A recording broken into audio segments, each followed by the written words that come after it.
prepare to get norked for the final time. We finished the game last time. But there is apparently another ending, and that's what we're here to get now. So I found that there are a couple of ways to get that other ending. One was in Act 2. Once you get the recorder, the voice recorder, you can record what the father of one of the Garretts had to say in his house, and I never did that. But apparently there is another way of doing it as well, and that is to get the monkey out of the swamp. So, don't actually need to go back to Act 2, as I can just get that monkey and do it that way. Right now, where we are, is we're back at the fishing camp, because there was something else I didn't do last time, and that's that I never went back to the researchers to tell them about what was going on with Super Duck, to give them the meter. So, let's give them that meter now. Well.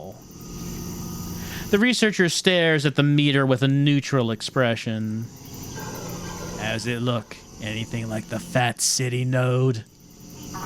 Not quite. There's evidence of radiation, but not at the frequency detected in Fat City. Well, Dallas, your quack coin might bounce back after all. Let's be on our guard. We need to get a reading on the Gretna node. Start packing. Let's go. The woman turns to us. Keep the key. We won't be needing it. Now please leave. All right, we're out of here. What you bothering these people for, Kay? We already got the boat key and returned the meter. Let's go. All right. Okay, I guess that's it for them. So, Fat City. That was where where Catherine gave Super Duck the messenger.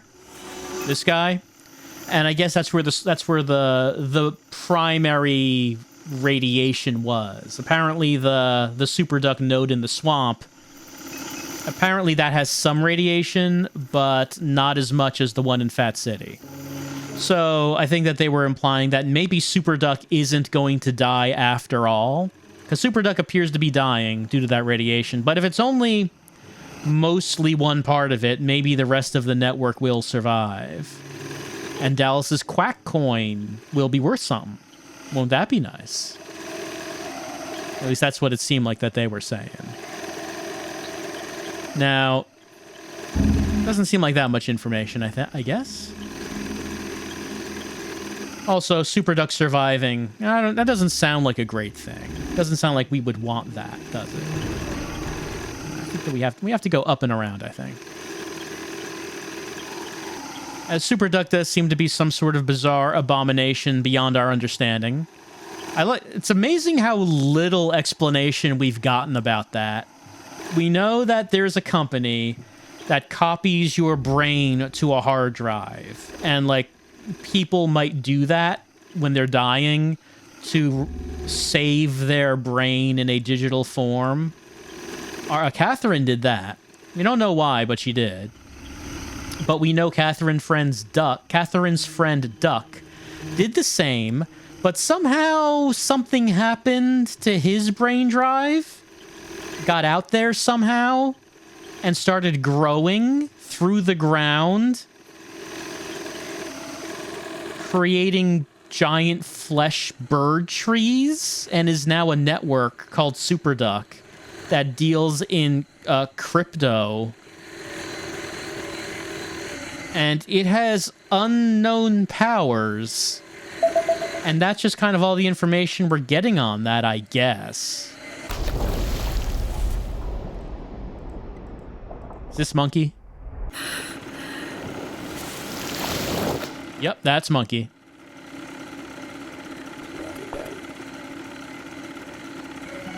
Okay. Just needed to make sure I got that.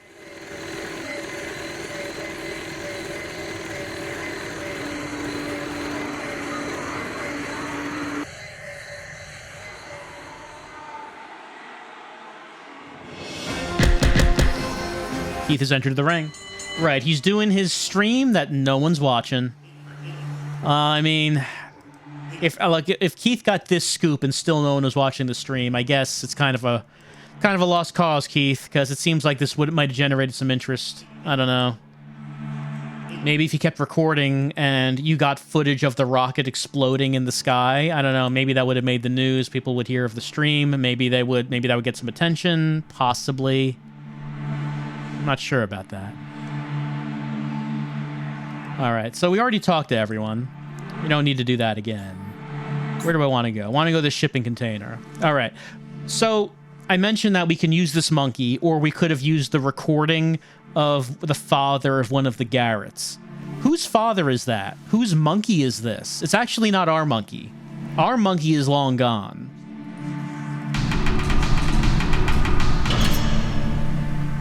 It's Bruce. Bruce is in the control room. He's running ground control for the rocket.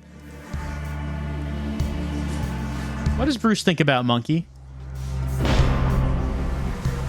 Mr. Monkey Man? Monkey offers no response. I had a doll just like this. My dad gave it to me. When I lost Mr. Monkey Man, Dad hugged me. He told me to find a new one. But my dad's a dick, okay? He's a jerk.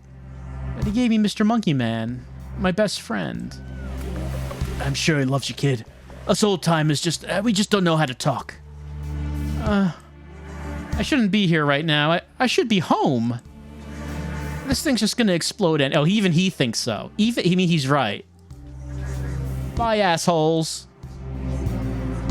All right, maybe that was our monkey. Maybe our monkey, when it flew off the pickup truck, maybe it somehow just flew out into the swamp somehow?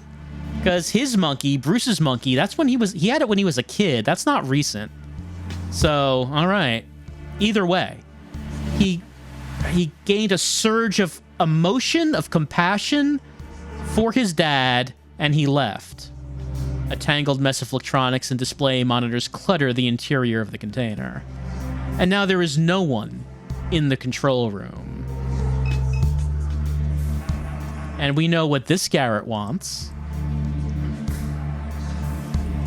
He wants a head. He wants John's head. Is this John? Yep, that's his head. Just like Ditchman, just like him. Like Ditchman. Yep, there. Tell everyone about it. Tell everyone. There he is. He's telling them.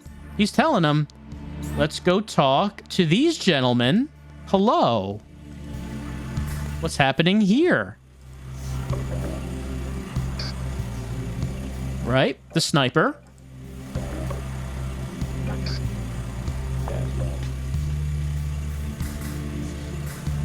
Oh, wait, I needed to record that guy. That's right. I can't just point him out. I can't just point to him and say, there he is over there. I do need to actually record his voice. There we go. He wore sneakers. Sneakers! How could he wear sneakers? He deserved to die because of the sneakers.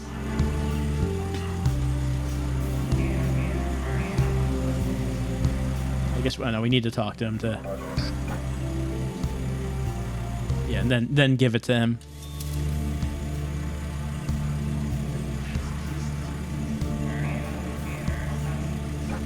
It's him. Where are we at? Up there in the shipping container. Right? I'm gonna take the shot. Little warning shot. It was a very effective warning shot. Pinpoint precision on that warning shot.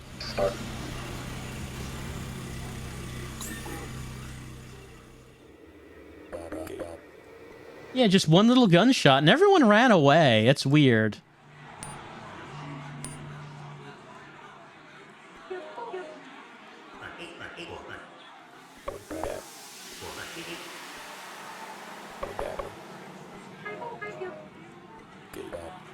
Yeah, someone probably called that ambulance. Someone probably did.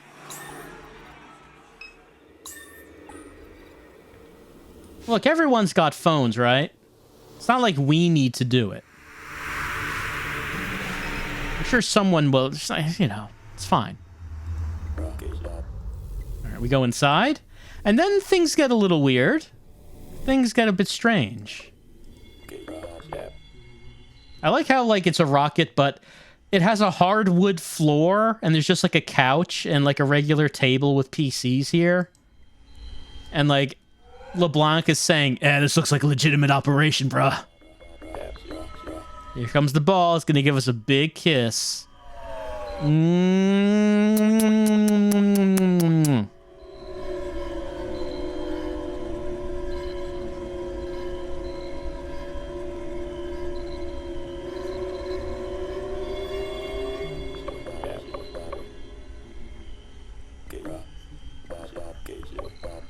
And maybe we start seeing things.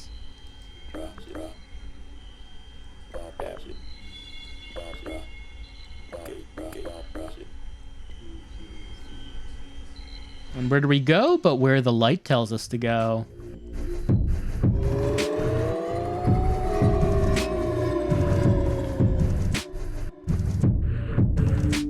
There's some really nice backgrounds in this sequence.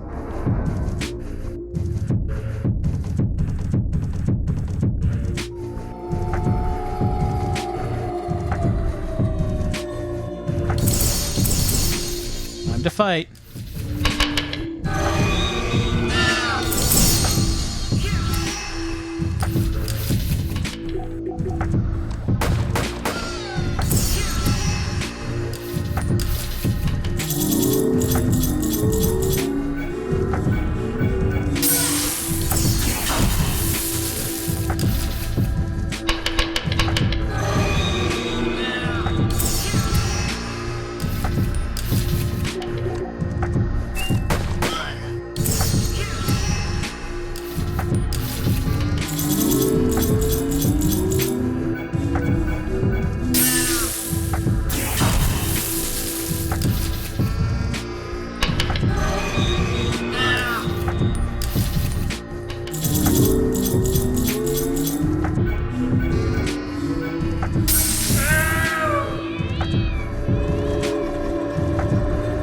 We continue on.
There goes LeBlanc.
And as we come back to reality, well, LeBlanc's bleeding out over there.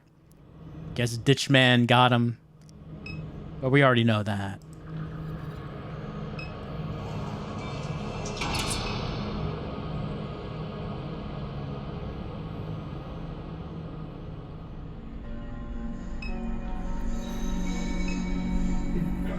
And of course, we have been here before. So, everything that we've been doing right now has been the same as the first time round. The only thing that's been different is we got Bruce to leave his control room. And he's controlling the rocket. Now, we remember how the end of the game went the first time. Ditchman made us sit down in the seat. We took off. And it described Kay as becoming light above the NORCO, in the sky above NORCO, which doesn't sound great. Doesn't sound great.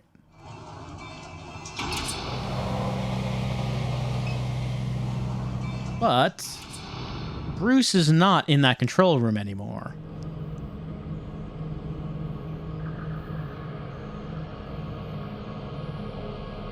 And despite Pawpaw somehow organizing the Garretts into building... Well, I mean, I guess John started it, and I guess Pawpaw finished it.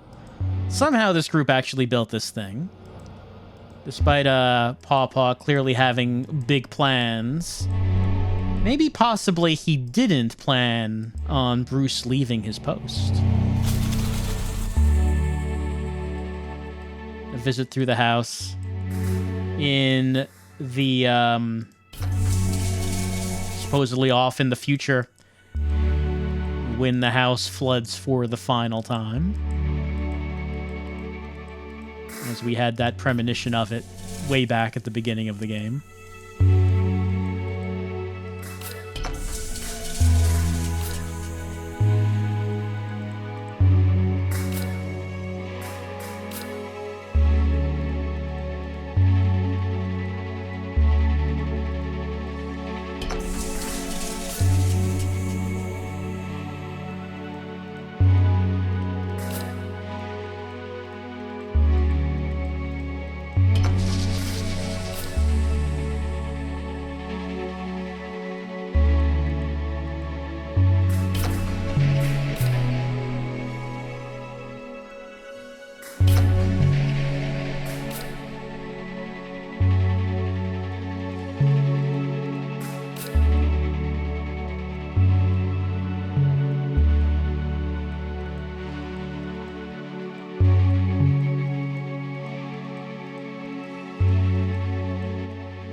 And that opens up the final door,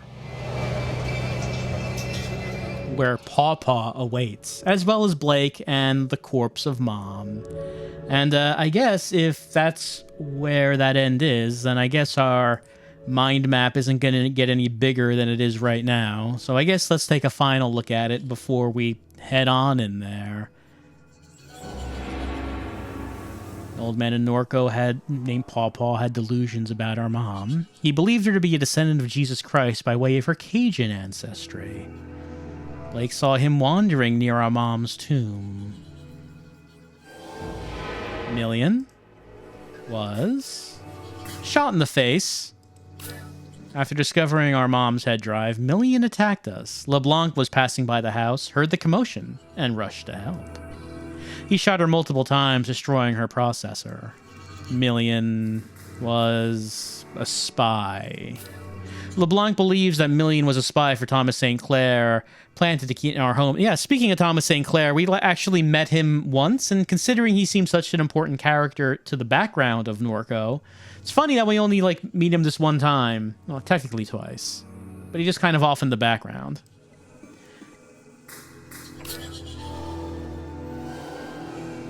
Thomas St. Clair is searching for something. In competition with his daughter, he searches for an elusive technology. We believe it's the same entity that our mom witnessed in the lake before her death. Based on what LeBlanc has told us about Million, we believe she was assisting him in gathering information on our mom's search. Yeah, everyone wants the messenger. S.H.I.E.L.D. is building a brain. Lucky says S.H.I.E.L.D. is developing an artificial intelligence in order to conduct exploratory missions for off-world mineral reserves. Yeah, this world's dying. The planet's dying, Kay. Gotta go off to those other planets. Start mining them. We've got no future here. What about Ark? Our mom was investigating reports of construction in the lake before she died.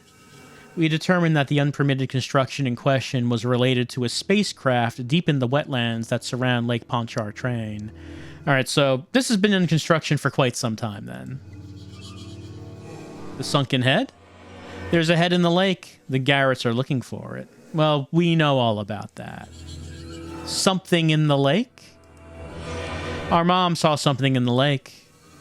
Pawpaw wants it. Pawpaw believes the orb will guide our family to an extraterrestrial Christian civilization. Superduck ate it. Maybe Superduck consumed the vessel of light to gain power or wisdom, but it only destroyed the network in the end.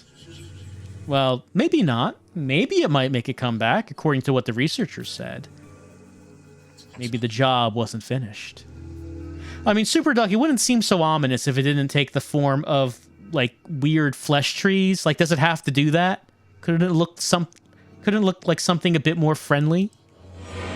The man in the ditch believes that he walked alongside Jesus Christ and was instructed by Mary Magdalene to deliver Christ's descendants to the stars. He has beheaded Kenner John, hijacked his homebrewed spacecraft, and kidnapped your brother to complete the task.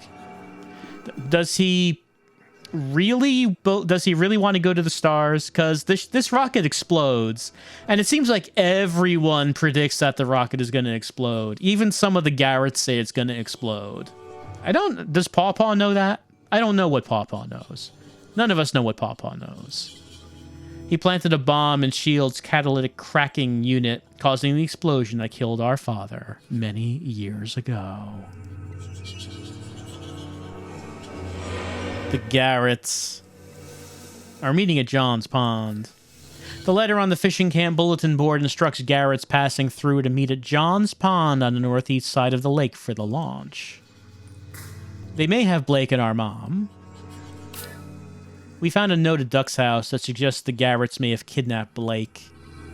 Duck also overheard them mention that they have your mom. The Garretts are looking for a decapitated head. Somewhere in the lake. The Garretts... Yep. Well, we found it. Found Duck's head drive. They managed to find the original head drive that spawned the monster called Super Duck. Duck believes Super Duck stole something from them, and they want it back. Well, Mom stole something from them, with the assistance of Ditchman. Though Ditchman probably did not want Catherine to give it to Super Duck. They brought the head drive to Duck in order to force him to communicate with it. He refused. The Garretts are in a state of disarray. Duck says the Garretts left his house in a state of disarray and confusion, as if there was a breakdown in leadership. Left in a hurry, however, which may suggest that they found what they were looking for. Well, no. No, they didn't find what they were looking for, though. They never found the messenger. We got the messenger out of one of Super Duck's nodes, so they never got that. Oops, not that.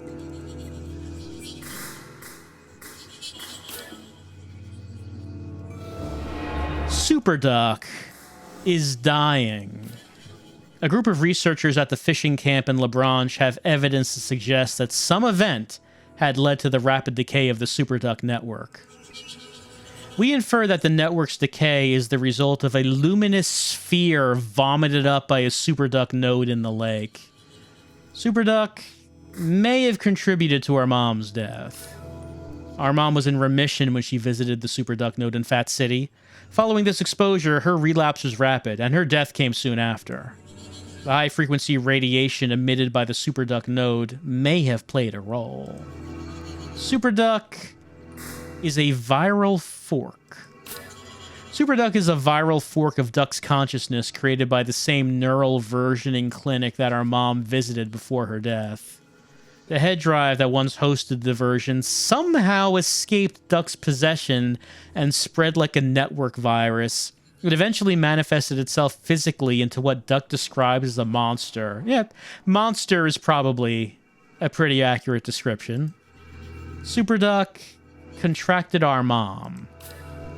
Our mom was conducting research for the monster known as Superduck shortly before her death. Superduck... I'll finish the thought. Right, so I don't see any other blues, so I guess we have everything. Getting a little bit more background, though it is kind of funny about how something like Superduck, I mean, it really kind of comparatively gets glossed over. Like, we do hear some things about it, but it's like, okay, just tell me again that there is, like, some sort of weird computer virus that turned into, like, a physical network underneath the ground, growing flesh bird trees in various places that is running a crypto network. Like, it's a network where it hires people to do odd jobs for it and pays them in crypto. Tell me again about that. But yes, that would be Superduck. In most games, Superduck would be like the core of the story. In this, it's kind of on the periphery. All right. Let's go speak to Pawpaw. Hey, Pawpaw. We waited only a short while for you, child. And yet it has been an eternity. An evening without end. I do like how Pawpaw got gussied up for the occasion. He put like some gemstones on his face. We brought the mother's ring. He loves it. Take my seat. But, I mean, what if I don't want to take a seat?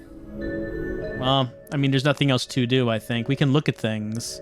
All right, so there's the sphere. It hovers above our mom's head without any apparent motion. We can't rescue Blake. Pawpaw stops us if we do. Well, we can sit down.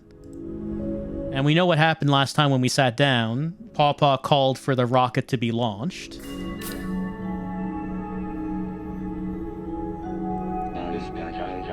Very good, child.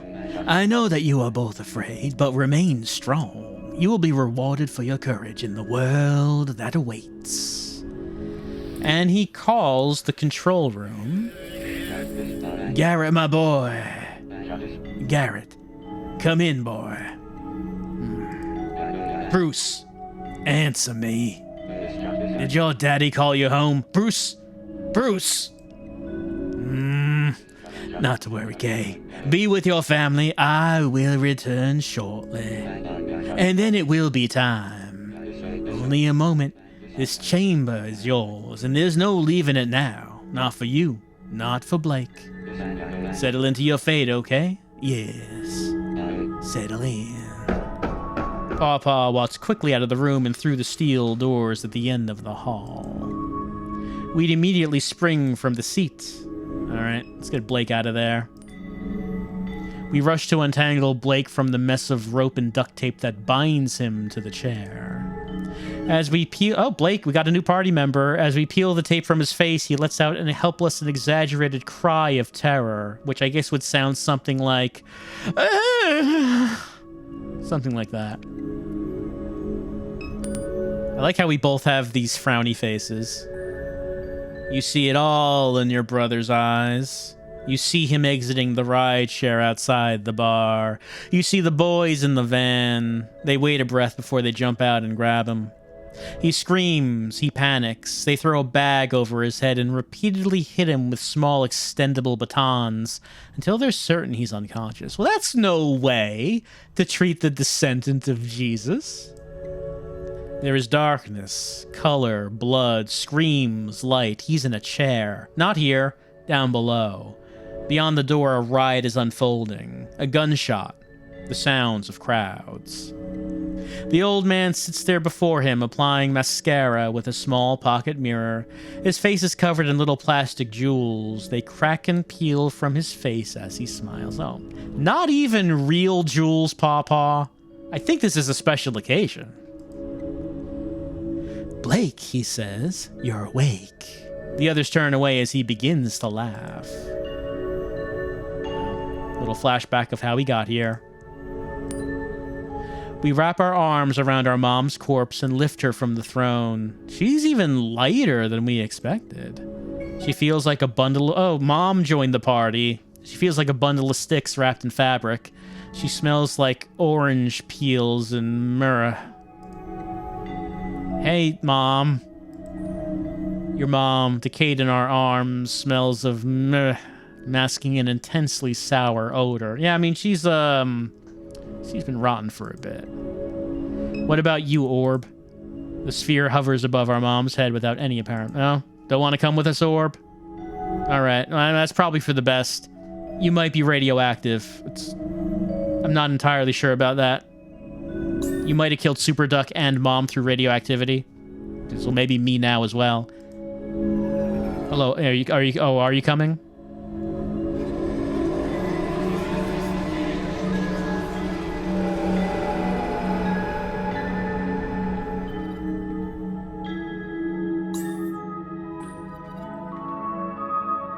Hey, LeBlanc, are you dead? You dead yet? The detective is dead. No, he's okay. He's not dead yet. He's not dead. Bruh, who puts a balcony on a spaceship? Okay, I guess this is probably the same conversation. Yeah. Why didn't we listen? Why didn't we turn around? If you can get out of here, go. Just go. You was running around down there just punching walls, knocking shit over. Yeah, it's the same conversation. He lost sight of us. Tried to find us, but Pawpaw got him. Shivved him, probably. Bleeding out. Let's get you up there. Hell no, don't touch me. Just go. Yeah, what did we tell Gus? Don't tell him we got killed by Pawpaw. Don't tell him it was like a... Yeah, not a raccoon. Don't tell him it was a raccoon. Also not an alligator.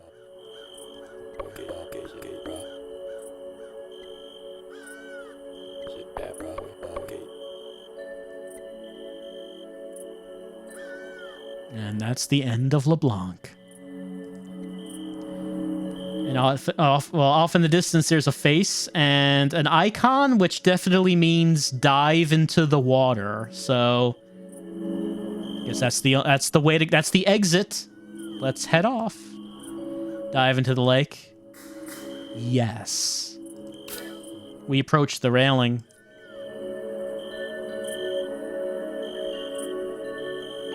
Yep. There you go, Mom.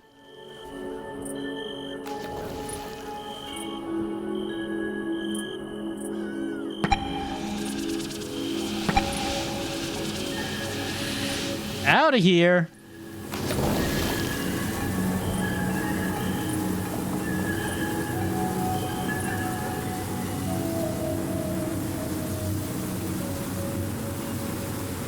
You dive after your brother as the ark begins to rock and convulse. You plunge into the familiar sediment of the lake. You grab your mom's wrist as she floats face down in the bayou, dragging her along with you. Blake swims desperately towards land, and for a while you do too, until the old man calls your name. You turn to face the rattling starship. He stands at the opening from which you jumped, wearing a broken frown. The expression deepens into something horrible as the airlock closes around him like the lid of an eye.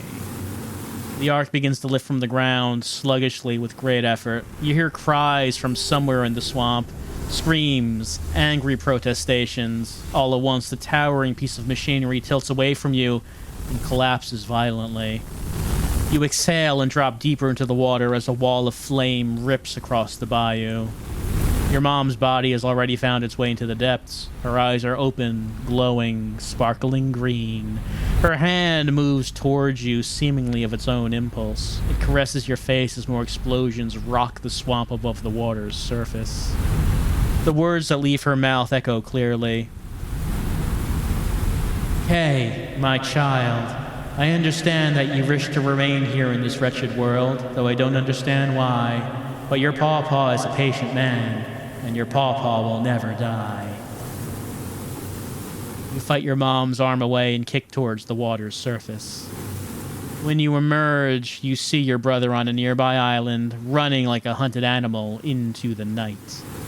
You swim towards him, claw your way onto the mud, and chase him towards the refinery that burns on the horizon.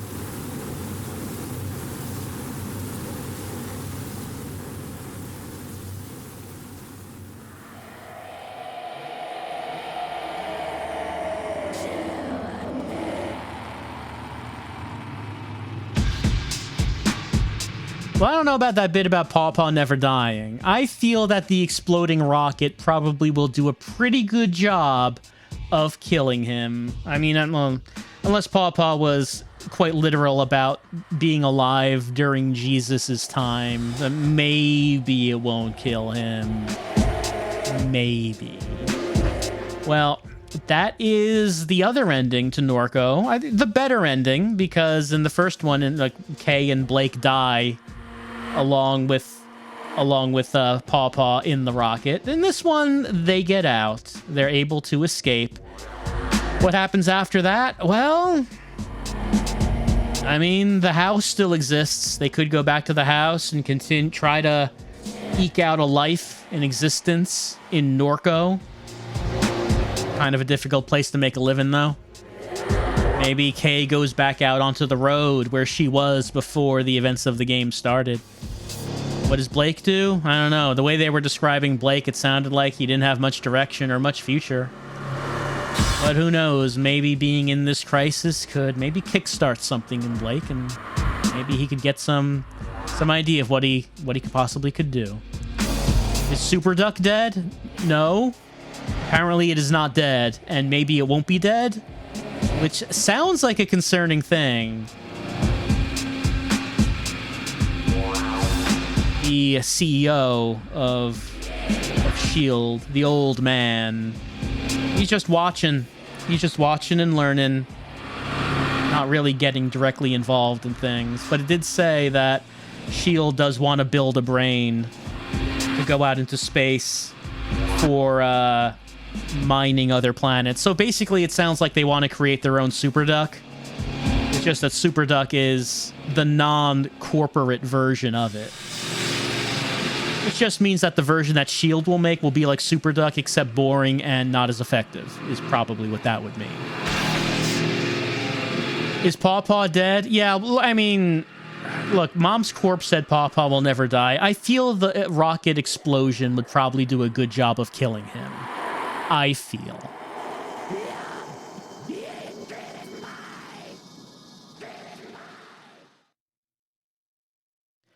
And so that would be Norco.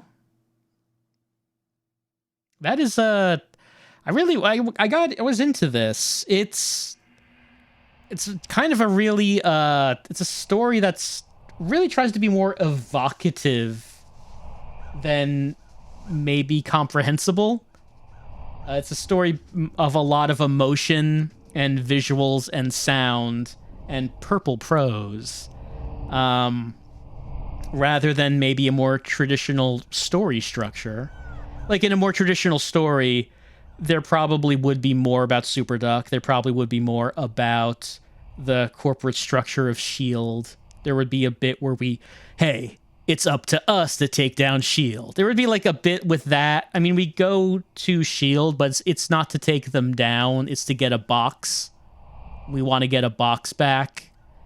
And that seems appropriate for the tone of this game. The tone of the game, a lot of it is kind of like about helplessness about how there's only so much you can do against these powers that are incomprehensibly bigger than you. Some of those powers are supernatural, like this orb that might be from God. It might be a God orb. There's forces that are the technological, such as the techno horror of Super Duck. There's the mundane horror of S.H.I.E.L.D. It's just a regular corporation. There's nothing really that different or unusual about it. It's just a big old corporation that does what big old corporations do, and that has its own horror all its own. A very mundane horror. For the individuals of the story, such as Kay and Catherine, is there really anything they can do against these horrors? And the answer is kind of no. You can just sort of try to make a little bit of an impact in your own personal life. All Kay can really do is try to rescue her brother. But as far as anything else goes, well, it's not that she has the power to do any of that. All Catherine had the power to do was try to earn some additional crypto before she died. Just do whatever she can to eke out a little bit more money to be able to leave to her children. Actually, I think the character that kind of defies this idea in the game is Lucky, as Lucky is a character who can actually hurt S.H.I.E.L.D. Like, he's just one guy, but we get him because we need him to invade S.H.I.E.L.D. And it seems like he's capable of a lot of destruction if Lucky cares to do it. He vanishes, of course, after the S.H.I.E.L.D. invasion, because Lucky knows when it's time to leave, and that was definitely time for him to take his leave after that suicide that we saw. I like how there are some things that come up in this game that never come back. Like, you remember that one guy that we beat up in front of in the convenience store parking lot? That guy never came back up again. It's like we met him and he said that he was helping our mom with some of her work, and then we just ended up fighting him and knocked him out. I never saw him again. I remember there was that one director came from outside to film a movie taking place in this small southern town and asking us for some genuine southern lingo. And we gave it to him. We gave him the genuine stuff. That never came back up again. So just like little, I don't know, anecdotes that happen here and there. Just like part of Kay's life. They don't really lead to anything. They just kind of happen. We never met that one woman again who thought that we were filthy. Greasy fingers touching her ball. Completely dirty. She never came back up again. Sometimes things come back up again. Like that one guy with the diarrhea story. We tricked him into eating a hot dog he should not have eaten, and then later on we get to hear about the consequences. But yeah, I don't know. NORCO is kind of an unusual thing. In that it's obviously very much about storytelling, because the whole thing is a story. All of there's a lot of text, a lot of mostly story, some gameplay elements, but mostly story stuff. Yet at the same time, it's not all that interested in getting into some of the more traditional elements that you might consider for a story. It's more focused on just making you feel some sort of emotions, making you feel the feelings that it has to feel. I think it's very good at that. I mean, whether or not that's the kind of story you're going to get into, I mean, really kind of depends, I guess, on you and your frame of mind and the mood that you're in. And how much are you really feeling? How much in the mood are you for a story about hopelessness? You know, some people just don't really want to deal with that. But I think NORCO does a good job at presenting that kind of story. Now, of course, I've never been to the real life Norco or the surrounding areas. People say that the feeling of the town in this game feels very genuine, but I don't know, but I could not say anything about that. But I enjoyed our time with Norco. But we've come to its end. As far as I know, there's no other paths, no other endings.